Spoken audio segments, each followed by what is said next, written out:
फिरोजाबाद जिले के सिकोआबाद में लोगों को स्वरोजगार की तरफ जोड़ने के लिए पीएम स्वनिधि योजना चलाई जा रही है, लेकिन पीएम की इस योजना में अभी भी तमाम आवेदकों के फॉर्म पर कार्रवाई नहीं हो रही है।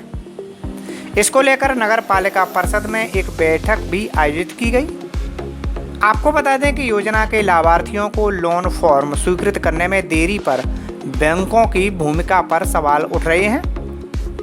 नगर पालिका को 3,219 का लक्ष्य मिला था, जिसके सापेक्ष करीब 2,500 रजिस्ट्रेशन हुए, जिसमें बैंकों ने 598 आवेदन स्वीकृत किए और 63 आवेदनों को निरस्त कर दिया। क्या नाम है? जी, मेरा नाम शशि है। जी, हमें तो अभी कुछ ही दिनों पहले हमें स्कीम का पता चला कि 10,000 रुपये मिल रहे हैं ऐसे किसी भी कारोबार को खोलने के लिए या बेरोजगारों के लिए।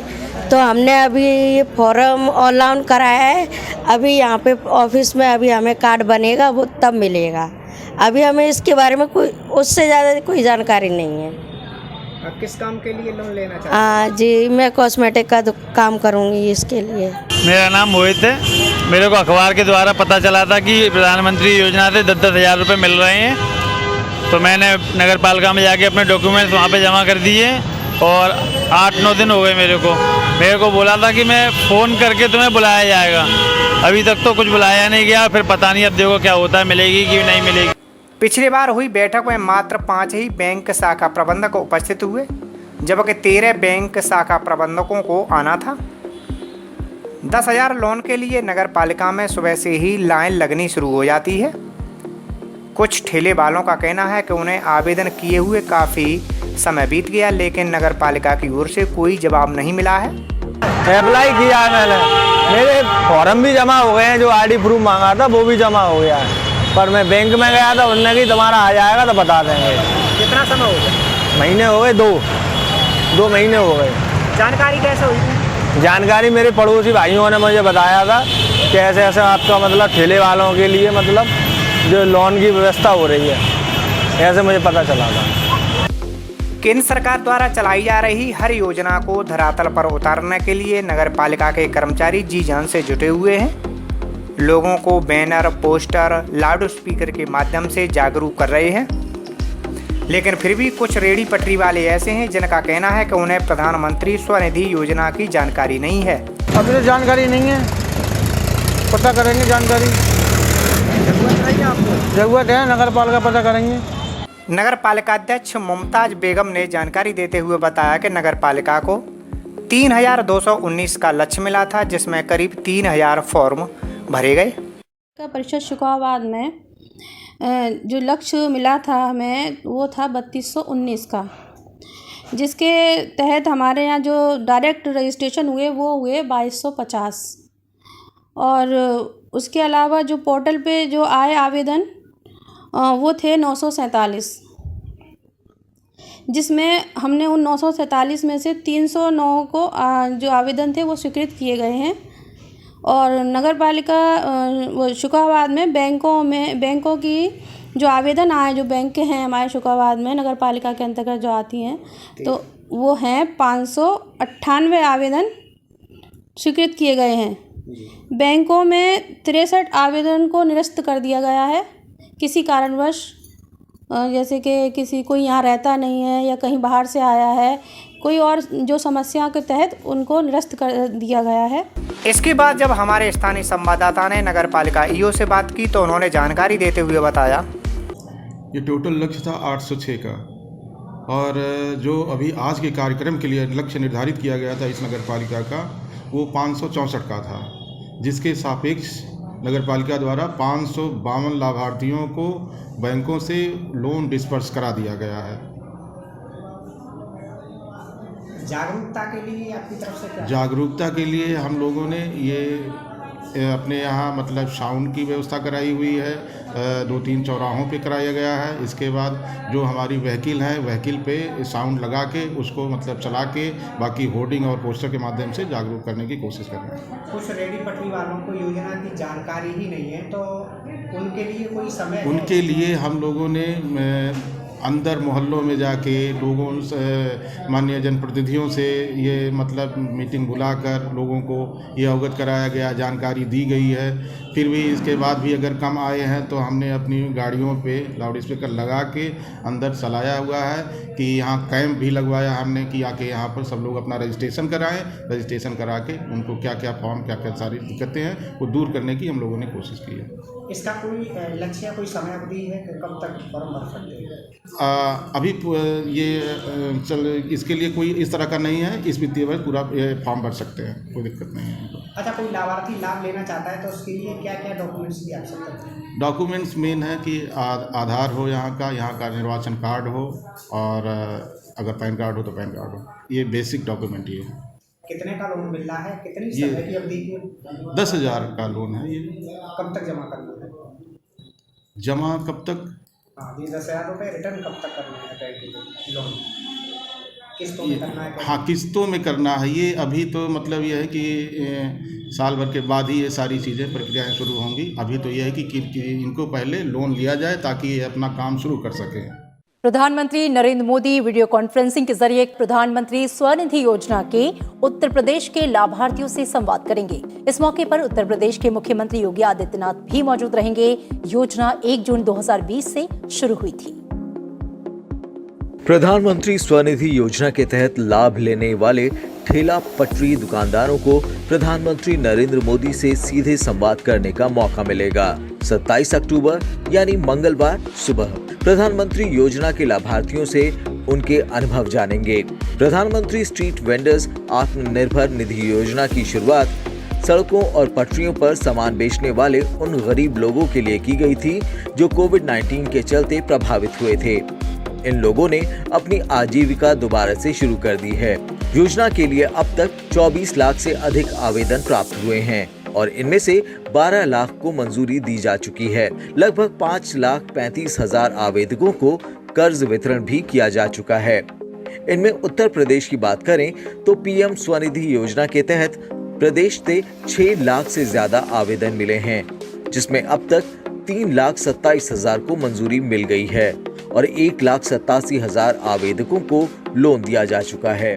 प्रधानमंत्री नरेंद्र मोदी ने आज चौथे इंडिया एनर्जी फोरम का उद्घाटन किया। वीडियो कॉन्फ्रेंसिंग के माध्यम से दुनिया के दिग्गज तेल और गैस कंपनियों के सीईओ के साथ संवाद करते हुए उन्होंने कहा कि भारत का ऊर्जा का क्षेत्र में भविष्य बहुत ही शानदार है और सुरक्षित रहने वाला है। प्रधानमंत्री ने कहा कि ऊर्जा सुरक्षा हमारी प्राथमिकताओं में से एक है। भारत वैश्विक लक्ष्य को ध्यान में रखते हुए काम कर रहा है। आने वाले कुछ सालों में भारत में ऊर्जा खपत 2 गुनी हो जाएगी। भारत का ऊर्जा क्षेत्र विकास केंद्रित, उद्योग के अनुकूल और पर्यावरण के प्रति जागरूक है। प्रधानमंत्री ने इस बात पर जोर दिया कि ऊर्जा तक पहुंच सस्ती और भरोसेमंद होनी चाहिए। प्रधानमंत्री ने कहा कि भारत तेजी से स्वच्छ और नवीकरणीय ऊर्जा स्रोतों का विकास कर रहा है। घरेलू गैस का उत्पादन बढ़ाना सरकार की प्राथमिकता है। Bharat one nation one gas grid को हासिल करने और गैस आधारित अर्थव्यवस्था की ओर बढ़ रहा है। प्रधानमंत्री ने कहा कि पिछले 6 सालों में ऊर्जा के क्षेत्र में सरकार ने कई महत्वपूर्ण सुधार किए हैं। प्रधानमंत्री ने अपने संबोधन के दौरान दुनिया भर के निवेशकों को क्लीन एनर्जी में निवेश का आह्वान किया। उन्होंने कहा कि क्लीन एनर्जी में निवेश के लिए दुनिया में भारत सबसे बेहतर विकल्प बनकर उभरा है। भारत ऊर्जा के नवीकरणीय स्रोत को आगे बढ़ाने में सबसे सक्रिय देशों में से एक है। 2030 तक अक्षय ऊर्जा स्थापित क्षमता के लक्ष्य को 450 गीगावाट तक बढ़ा दिया गया है। साथ ही दूसरे औद्योगिक देशों की तुलना में भारत में सबसे कम कार्बन उत्सर्जन होता है। India's reform journey has been on the high speed for the last 6 years. The energy sector has seen many path-breaking reforms. Reforms in exploration and licensing policy were put in place in February 2019. The focus has shifted from revenue to production maximization. There is also focus on greater transparency and streamlined procedures. We plan to grow our refining capacities from about 250 to 400 million metric tons per annum by 2025. Increasing domestic gas production has been a key government priority. We plan to achieve one nation, one gas grid and shift towards gas-based economy. प्रधानमंत्री स्वनिधि योजना के अंतर्गत आज आजमगढ़ में 3,329 street वेंडरों का लक्ष्य शासन द्वारा किया गया। इसके लिए 2,688 लोगों ने अपना पंजीकरण नगर पालिका में कराया, जबकि 985 लोगों ने ऑनलाइन अप्लाई किया। वहीं बैंक द्वारा 713 लोगों को इस योजना के तहत चुना गया, जिनमें 549 लोगों के खातों में 10-10 हज़ार रुपये की धनराशि जा चुकी है। धनराशि का प्रमाण पत्र आज लाभार्थियों को एसडीएम सदर गौरव कुमार, भाजपा जिलाध्यक्ष ध्रुव सिंह, ईओ नगर पालिका शुभनाथ द्वारा दिया गया। कार्यक्रम आयोजित किया जा रहा है, इस पर वर्चुअल माध्यम से माननीय प्रधानमंत्री जी ने उद्घाटन किया है और जनप्रतिनिधियों के माध्यम से जो सर्टिफिकेट्स हैं लोगों को दिए जा रहे हैं। जो यहाँ कितने लोग को दिया गया? देखिए, यहाँ लगभग 950 लोग जो है चयनित किए गए थे, जिनका 550 रुपये के 550 लोगों के खाते में पैसा आ गया है। काफ़ी लोगों के खाते में जल्दी करते आप स्ट्रीट वेंडरों से क्या कहना चाहेंगे? स्ट्रीट वेंडरों से ये कहना चाहेंगे कि देखिए, जो ये माइक्रो लोन प्रोवाइड किया जा रहा है, इसका सुसंगत जो है प्रयोग करें, अपने व्यवसाय को और बढ़ाएं, ताकि और एम्प्लॉयमेंट अपॉर्चुनिटीज जनरेट करने का प्रयास है माननीय प्रधानमंत्री को सफल हो सके और ज़्यादा से ज़्यादा जो है उनका व्यवसाय बढ़ सके और अपनी आमदनी से अपने परिवार को। मीडिया से हुई बातचीत में भाजपा जिलाध्यक्ष ने कहा कि प्रधानमंत्री नरेंद्र मोदी द्वारा लोकल को वोकल बनाने की मुहिम के तहत लाभार्थियों को ये सहयोग राशि बांटी गई है, जिसकी मदद से ये स्ट्रीट वेंडर अपने व्यवसाय को और आगे बढ़ा सकेंगे। आज हमारे प्रधानमंत्री स्वनिधि के अंतर्गत जो हमारे स्ट्रीट वेंडर, ठेला, खोंचा, रेहड़ी, जो लोग इस प्रकार से सड़कों पर घूम रहे थे और उनका रोजगार सही से नहीं चल रहा था, हमारे प्रधानमंत्री जी की सोच है कि हमारा भारत आत्मनिर्भर बने। ऐसे हमारे यशस्वी मुख्यमंत्री जी और यशस्वी हमारे उत्तर प्रदेश के मुख्यमंत्री जी और प्रधानमंत्री जी उस सोच को पूरा करने के लिए आज प्रधानमंत्री स्वनिधि का उन्होंने उद्घाटन किया। कई अपने स्ट्रीट वेंडरों को उन्होंने ऑनलाइन के माध्यम से खाते में जो पैसा गया उसका प्रमाण पत्र दिया। उसके अंतर्गत सीधी गोरखपुर और आजमगढ़ के लोगों से और तमाम जो अपने गोरखपुर और आजमगढ़ मंडल में पड़ते हैं सबसे वेंडरों से उन्होंने सीधी वार्ता किया, उनके बारे में जानकारी दिया। उसी के अंतर्गत अपने आजमगढ़ में 2268 का चयन हुआ है और 549 लोगों के खाते में पैसा चला गया है प्रधानमंत्री स्वनिधि के अंतर्गत, जो बैंक में अपना आवेदन किए थे ऑनलाइन, और वो पहुंच गया है। और आज यहाँ अपने नगर पालिका ईओ साहब के माध्यम से आज प्रमाण पत्र का वितरण था और इसमें आज उनको प्रमाण पत्र का वितरण किया गया। उनसे भी हम लोग बातचीत किए, बहुत लोग खुश हैं और अपने इस योजना के लिए जो बेरोजगार लोगों के लिए अपने प्रधानमंत्री जी स्ट्रीट वेंडरों के लिए बांट रहे हैं। हम इस देश के यशस्वी प्रधानमंत्री जी के प्रति आभार प्रकट करते हैं, धन्यवाद ज्ञापित करते हैं। उसी के साथ साथ उत्तर प्रदेश के यशस्वी मुख्यमंत्री जी के भी प्रति धन्यवाद ज्ञापित करते हैं और बधाई देते हैं। इस प्रकार से अपना देश आने वाले समय में आत्मनिर्भर बनकर अपने पैरों पर खड़ा होगा। जो प्रधानमंत्री जी की सोच है, जो मुख्यमंत्री जी की सोच है, वोकल को लोकल बनाना, वह सपना साकार होगा।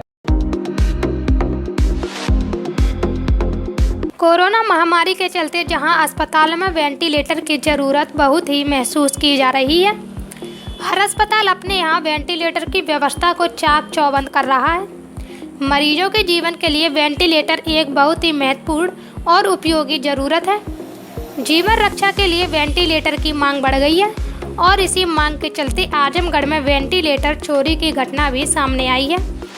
वेंटिलेटर सर्विस करने के बहाने शहर के लोटस अस्पताल से 16 अक्टूबर को एक व्यक्ति आईसीयू वेंटिलेटर चोरी कर ले गया। इस मामले का मुकदमा थाना कोतवाली नगर में दर्ज कराया गया। पुलिस मामले में कार्रवाई करते हुए पवन शर्मा नामक व्यक्ति को वेंटिलेटर के साथ गिरफ्तार कर लिया है।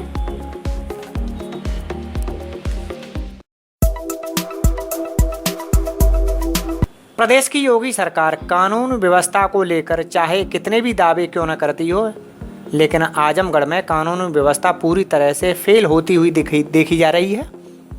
आपको बता दें कि जनपद आजमगढ़ में भूमाफिया पूरी तरह से सक्रिय होते दिख रहे हैं। ये ताज़ा मामला थाना कोतवाली देव गांव के मगरावा गांव का है, जहां ग्राम प्रधान, जिसका नाम शशि कुमार बताया जा रहा है, वह एक परिवार की ज़मीन पर ज़बरदस्ती ग्राम पंचायत भवन का निर्माण करवा रहा है। पीड़ित परिवार के लोगों ने जब इसका विरोध किया तो मारपीट करने लगा। डरे सहमे परिजनों ने जिलाधिकारी आजमगढ़ से न्याय की गुहार लगाई है। वहीं मीडिया से बात करते हुए पीड़िता फपक कर रोने लगी। नीलम, कहाँ से आई हैं? देवगांव, आजमगढ़। क्या मामला है अब?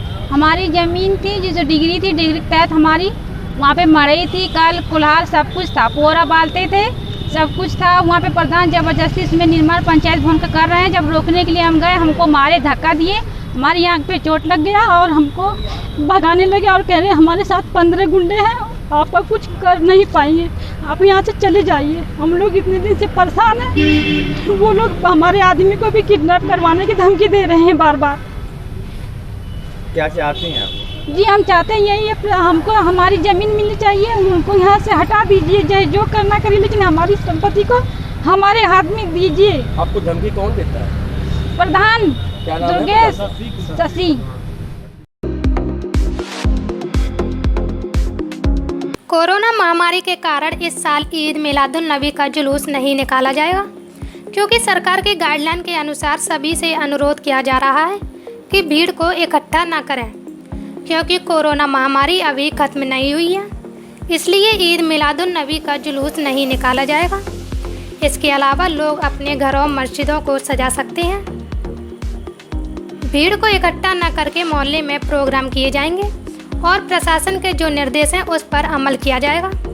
रबीउल अव्वल का इस मरतबा जुलूस तो नहीं निकलेगा, मगर सभी लोगों से गुजारिश है कि सारे लोग अपने अपने घरों में ईद मिलादुन नबी की महफिल मुनक़िद करें, अपने घरों को सजाएं, अपने मोहल्लों को सजाएं और इंशाअल्लाह ताला हम लोग इस मरतबा ईद मिलादुन नबी की खुशी अपने घरों में रहकर ही मनाएं। इससे पहले भी मुस्लिम समाज के जो भी त्यौहार हुए वो घरों के अंदर ही किए गए। रोड पर किसी किस्म का कोई प्रोग्राम नहीं हुआ, क्योंकि कोरोना महामारी को हराने का सिर्फ एक ही तरीका है, जो सरकार ने गाइडलाइन जारी की है उस पर कायम रहें। इसी के चलते जुलूस नहीं निकाला जा रहा है। हर साल ईद मिलादुन नबी का त्यौहार बड़ी ही धूमधाम से मनाया जाता था, जिसमें हजारों की संख्या में लोग शामिल रहते थे। लेकिन अगर ये जुलूस निकाला भी जाता तो हजारों लोग जमा हो जाते, इससे बीमारी का खतरा और ज़्यादा बढ़ता। रबीउल अव्वल शरीफ का जो जुलूस है, हर साल की तरह इस साल जो कोविड-19 यानी कोरोना वायरस की वजह से ईद मिलादुन नबी का जुलूस नहीं निकाला जाएगा। जो सरकार की गाइडलाइन है कि ये बीमारी अभी ख़त्म नहीं हुई, इस वजह से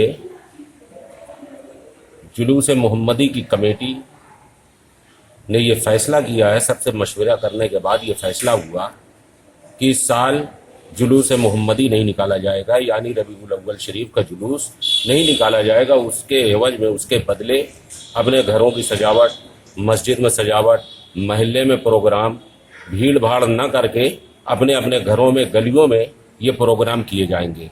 जो सरकार की गाइडलाइन और प्रशासन के जो निर्देश हैं उस पर हमारा अमल है। और जैसे और भी त्यौहार हुए हैं, सब घरों में हुए, महल्लों में हुए, रोड पर किसी किस्म का कोई प्रोग्राम नहीं हुआ। तो सरकार के गाइडलाइन पर हमारा पूरा अमल है, ताकि इस बीमारी से हम लड़ते रहें और जब हम खुद बचेंगे तो बीमारी हमसे दूर भागेगी। और बीमारी को हराने के लिए बस यही एक तरीका है जो सरकार ने गाइडलाइन जारी की है कि दूरी पर रहें, मास्क वगैरह का इस्तेमाल करें और सैनिटाइज का इस्तेमाल करते रहें, तो इससे ये बीमारियां दूर होती रहेंगी। और जाहिर सी बात है, जब ईद मिलादुन नबी का जुलूस बड़े हुजूम के साथ निकलता है, शिकोहाबाद में तकरीबन 20,000 लोगों से कम लोग नहीं होते, लेकिन अगर ये जुलूस निकाला भी जाता तो 10 हज़ार लोग यहाँ जमा हो जाते, तो इससे बीमारी का खतरा और ज़्यादा बढ़ता, परेशानियाँ और बढ़ती। इन सारी चीज़ों को मद्देनज़र रखते हुए जो आज हमारे मुल्क में चल रहा है, इन सारी चीज़ों को ध्यान में रखते हुए ये फैसला लिया गया है कि इस साल जुलूस मोहम्मदी न निकाल कर अपने घरों में, मस्जिद में, महल्ले में ये प्रोग्राम किया जाए। और इसी वजह से महल्ले महल्ले में जिन लोगों ने कहा कि हम ईद मिलादुन्नबी का प्रोग्राम करेंगे, तो ठीक है, बहुत अच्छी बात है, लेकिन ये जुलूस नहीं निकाला जाएगा ताकि हम खुद भी महफूज रहें, दूसरा भी महफूज रहे, और जो सरकार की गाइडलाइन है उस पर हम तमाम लोगों का अमल भी रहे। और हर तरीके से प्रशासन ने, मीडिया ने हमारा साथ दिया, और प्रशासन, मीडिया और जितने लोग हैं उनका साथ हम हर तरीके से देते हैं कि हमारी तरफ से कोई ऐसी बात ना हो जिसके वजह से लोगों में बदनज़मी पैदा हो, माहौल बिगड़े। हम हर लिहाज से ये ख्याल रखते हैं कि किसी किस्म का कोई माहौल ख़राब ना होने पाए, और ये कोविड-19 की वजह से जो आज ये महामारी चल रही है, उस महामारी को हराने का सिर्फ एक यही तरीका है, और जब तक ये चलती रहेगी उस वक्त तक हम लोग अमल भी करते रहेंगे। संभल पुलिस ने एक ऐसे कातिल बेटे का खुलासा किया है जिसने अपनी मां को सिर्फ इसलिए मार दिया कि उसकी मां उससे आए दिन झगड़ा किया करती थी। ये पूरा मामला असमोली थाना क्षेत्र के ग्राम हरिपुर मिलक्का है, जहां एक कातिल बेटे की करतूत का खुलासा करते हुए पुलिस ने बताया कि बीते माह की 27 तारीख को आरोपी इरफान उर्फ गुड्डू ने अपनी मां को सिर्फ इसलिए गला घोंट कर मार दिया क्योंकि उसकी मां उससे आए दिन झगड़ा किया करती थी। पूरे मामले की बात करें तो करीब 1 वर्ष पहले आरोपी के छोटे भाई का एक्सीडेंट हो गया था। सर में चोट लगने से उसका उसी समय से इलाज चल रहा था। इलाज में काफ़ी पैसा भी खर्च हो गया था, जिसकी वजह से उसकी बीवी भी उसे छोड़कर चली गई थी। बीवी के छोड़कर चले जाने के बाद उसके समझौते में करीब 1.5 लाख रुपए खर्च हुए थे, जो कि आरोपी ने कहीं से कर्ज लेकर अपने छोटे भाई की बहू से समझौता नामा किया था। हत्या के 1 माह पूर्व आरोपी ने अपना एक ज़मीन का प्लाट भी बेच दिया था, जो उसके रिश्तेदार के साझे में उसने खरीदा था। प्लाट की बिक्री का आधा पैसा उसके पास था। उसी पैसे को लेकर उसकी मां उससे आए दिन झगड़ा किया करती थी, जबकि आरोपी यह समझता था कि उसने अपने भाई के इलाज और उसकी बहू के फैसले में बहुत पैसा खर्च किया है, तो वो अपनी मां को अपनी ज़मीन का पैसा क्यों दे। इसी बात को लेकर उसकी मां से आए दिन झगड़ा हुआ करता था। तभी आरोपी के उसके तेहरे भाई यासीन ने बताया कि वह अपनी मां को मार दे, इस जघन्य अपराध में वो उसका साथ देगा। तभी आरोपी ने एक प्लान बनाया और गन्ने के खेत में घास काट रही अपनी मां को घसीटकर गला दबाकर हत्या कर दी और लाश वहीं खेत में छोड़कर फरार हो गए। इस मामले में पुलिस कड़ी से कड़ी जोड़कर कातिल बेटे के इस अपराध का पर्दाफाश कर दिया है और दोनों आरोपियों को गिरफ्तार कर लिया। ये थाना असमोली क्षेत्र में हरिपुर मिलक गांव है। वहाँ पे 27/9 को एक लगभग 60 वर्षीय महिला की डेड बॉडी मिली थी, जिसकी गला घोंटकर हत्या की गई थी। उस घटना का थाना अध्यक्ष असमोली द्वारा खुलासा किया गया। अभियुक्त गिरफ्तार किए गए हैं। अभियुक्त जो है उसका बेटा ही निकला, इरफान नाम का उसका बेटा था, जिसने अपनी मां को अपने तहेरे भाई के साथ मिलकर जो है गला घोंटकर खेत के पास जब वो घास काटने गई थी तो उसकी हत्या कर दी थी और उसकी डेड बॉडी को उसी ईख के खेत के अंदर छुपा दिया था, जिसको आज एसओ असमोली द्वारा गिरफ्तार किया गया। घटना का पूरा खुलासा किया गया। इसको जेल भेजा जा रहा है। आगे विधिक कार्रवाई की जा रही है। घटना इसने इसलिए कि इसका छोटी छोटी बातों को लेके माँ से विवाद होता रहता था। इसका एक भाई था जिसका पीछे 1 साल पहले एक्सीडेंट हो गया था।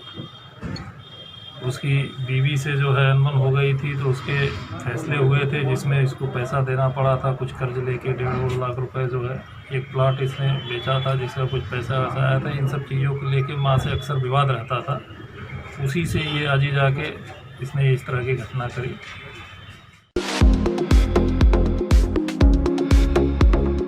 सिद्धार्थनगर जिले के डुमरियागंज थाना क्षेत्र में मूर्ति विसर्जन के दौरान 2 पक्ष आमने सामने आ गए। रात में हुए विवाद ने सुबह उग्र रूप ले लिया। मामला डुमरियागंज के थाना क्षेत्र के आज़ाद नगर मोहल्ले का है। आज़ाद नगर मोहल्ला निवासी अनुसूचित जाति के राम गौतम के परिवार ने रामनाथ यादव पर आरोप लगाते हुए कहा कि मूर्ति विसर्जन के दौरान यादव परिवार के लोगों ने उनके परिवार के एक सदस्य के साथ गाली गलौज और मारपीट की। फिर सुबह रामनाथ यादव दर्जनों की संख्या में लोगों के साथ उनके घर पर आ गया और उनके घर में तोड़ फोड़ करके परिवार वालों को मारा पीटा। बाद में जान से मारने की धमकी देते हुए फरार हो गए। सर वही था, मेरे देवर जी गए थे वहाँ विसर्जन, दुर्गा विसर्जन होने की तैयारी हो रही थी, उसमें वो सब लोग नाच रहे थे। वहाँ पे खड़ा होके मेरे देवर देखने लगे, फिर उतने में यादव लोग सब मिलके उन्हें गाली दिए और मार के बहलाए। फिर घर पे इकट्ठा होकर सब लोग आए, यहाँ पत्थरबाजी किए और रात में सब समाप्त हो गया। फिर सुबह होते वहाँ मेरे देवर काम पे निकले थे, उनको मारे। फिर इकट्ठा होके 100 लोग से अधिक होके आए मेरे घर पर, पूरे मोहल्ले में ईंटा पत्थर सब मारने लगे। हम लोग अंदर ना होते तो सर हम लोग को भी चोट लग जाती और 2-4 लोग को चोट अधिक लगी है। बोलिए।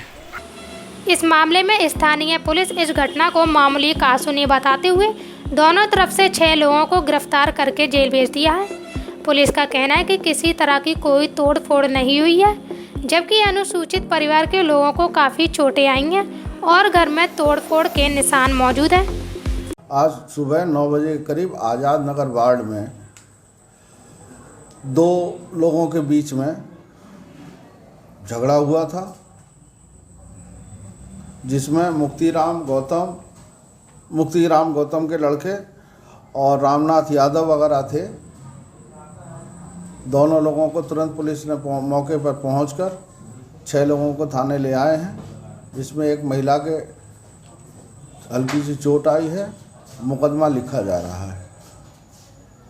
बात चलाई गई है, उसका मैं खंडन करता हूं। वो एकदम से झूठ है, भ्रामक है और ये अफवाह फैलाई जा रही है शरारती तत्वों के द्वारा।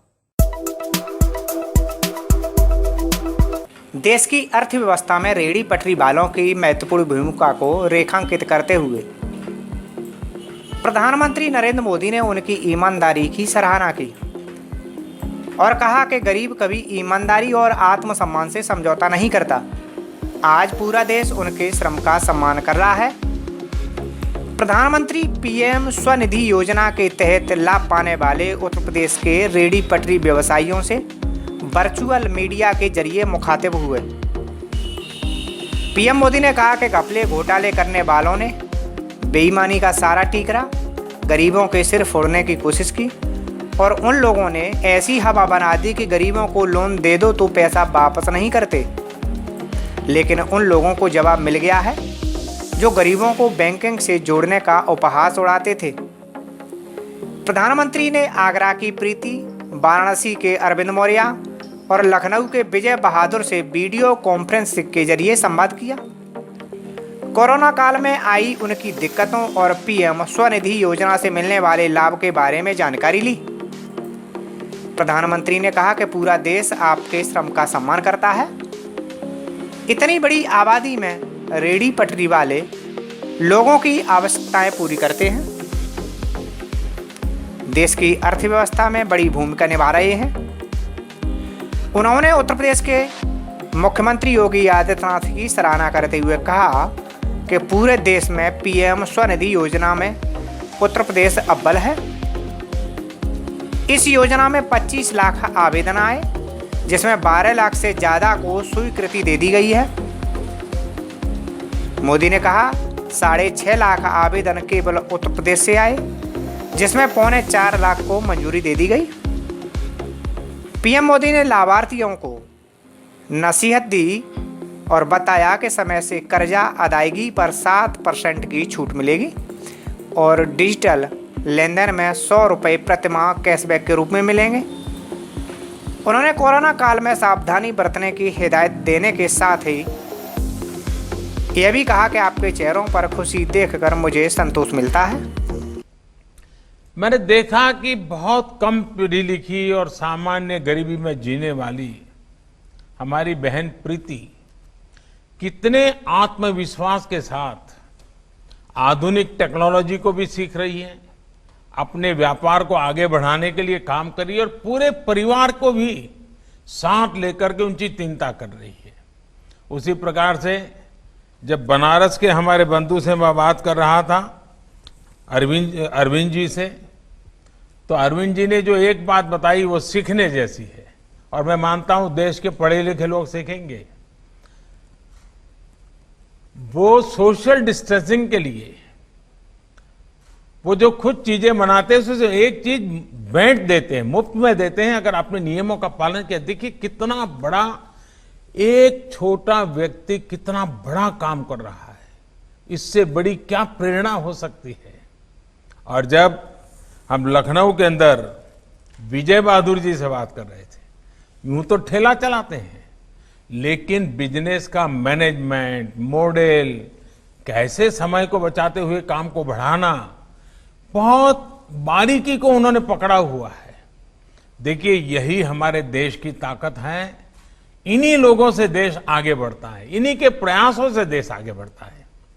हमारे रेहड़ी ठेले वाले साथी इसके लिए सरकार को धन्यवाद दे रहे हैं, मेरा आभार व्यक्त कर रहे हैं, लेकिन मैं इसका श्रेय सबसे पहले तो हमारे सभी बैंकों को, हमारे सभी बैंक कर्मियों की मेहनत को देता हूं। बैंक कर्मियों की सेवा भावना के बिना ये काम इतने कम समय में इतना बड़ा काम नहीं हो सकता था। हमारे बैंकों के सभी कर्मियों को मैं आज हृदय से बहुत बहुत बधाई देता हूं, और उनको भी जब ये गरीब के मन की भावना उन तक पहुंचती है तो उनका भी काम करने का उत्साह अनेक गुना बढ़ जाता है। इन सारे गरीबों के आशीर्वाद सबसे पहले उन बैंक के लोगों को मिलने चाहिए जिन्होंने लगातार मेहनत करके आपके जीवन को फिर से दोबारा आगे बढ़ाने के लिए मेहनत की है, और इसलिए आपके सारे आशीर्वाद शुभकामनाएं बैंक के लोगों को पहुंचे, यही मेरी कामना रहेगी। हमारे इस प्रयास से गरीब के त्योहारों में भी रोशनी फैली है, ये बहुत बड़ा काम है। कार्यक्रम में मेरे साथ जुड़ रहे उत्तर प्रदेश के मुख्यमंत्री श्रीमान योगी आदित्यनाथ जी, यूपी सरकार के अन्य मंत्रीगण, यूपी के सभी जिलों के जुड़ रहे स्वनिधि योजना के हजारों लाभार्थियों, सभी बैंक से जुड़े हुए महानुभाव और मेरे प्यारे भाइयों और बहनों, आज का ये दिन आत्मनिर्भर भारत के लिए एक महत्वपूर्ण दिन है। कठिन से कठिन परिस्थिति का भी मुकाबला ये देश कैसे करता है, यूपी के लोग कैसे संकट से लड़ने की ताकत रखते हैं, ये दिन इसका साक्षी है। कोरोना ने जब दुनिया पर हमला किया तब भारत के गरीब को लेकर तमाम आशंका व्यक्त करते थे। मेरे गरीब भाइयों बहनों को कैसे कम से कम तकलीफ उठानी पड़े, कैसे गरीब इस मुसीबत से उबरे, सरकार के सभी प्रयासों के केंद्र में यही चिंता थी। इसी सोच के साथ देश ने 1,70,000 करोड़ रुपयों की गरीब कल्याण योजना शुरू की। कोई गरीब भूखा न सो जाए, इसकी चिंता की। 20 लाख करोड़ के आर्थिक पैकेज की घोषणा की गई, तो उसमें गरीब के हित को, उसकी रोजी रोटी को सर्वोच्च प्राथमिकता दी गई। और आज हमारे देश के सामान्य मानवी ने ये सिद्ध कर दिखाया कि वो बड़ी से बड़ी मुसीबत को भी पलटने की ताकत रखता है।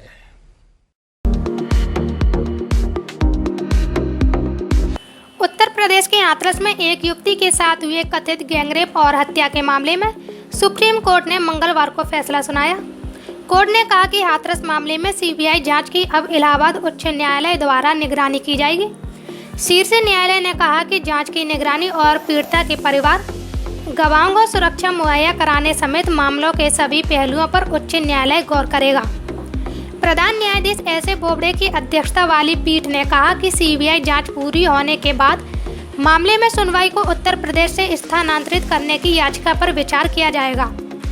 न्यायालय ने कार्यकर्ताओं और वकीलों की ओर से दायर कुछ याचिकाओं पर यह फैसला सुनाया।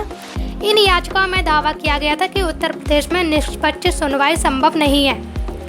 न्यायालय ने कहा कि सीबीआई मामले में स्थित रिपोर्ट उच्च न्यायालय के समक्ष दाखिल करेगी। पीठ ने उत्तर प्रदेश सरकार के अनुरोध पर विचार किया और इलाहाबाद उच्च न्यायालय से वहां लंबित एक जनहित याचिका पर अपने एक आदेश से पीड़िता के नाम हटाने को कहा।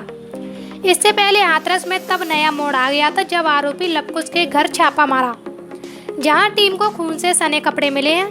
दरअसल टीम ने हाल ही में आरोपी लवकुश के परिजनों से पूछताछ की, साथ ही पूरे घर की तलाशी ली। टीम ने करीब 2 घंटे में घर के कोने कोने को छान मारा। इस दौरान टीम ने लवकुश के घर से खून से सने कपड़े बरामद किए। वहीं दूसरी ओर खून से सने कपड़ों को लेकर लवकुश के बड़े भाई का कहना है कि सीबीआई जिन कपड़ों को लेकर गई है वह लवकुश के बड़े भाई रवि के हैं। उसने बताया कि रवि पेंटिंग का काम करते हैं और कपड़ों पर जो लाल रंग लगा हुआ है वो खून नहीं बल्कि पेंट है।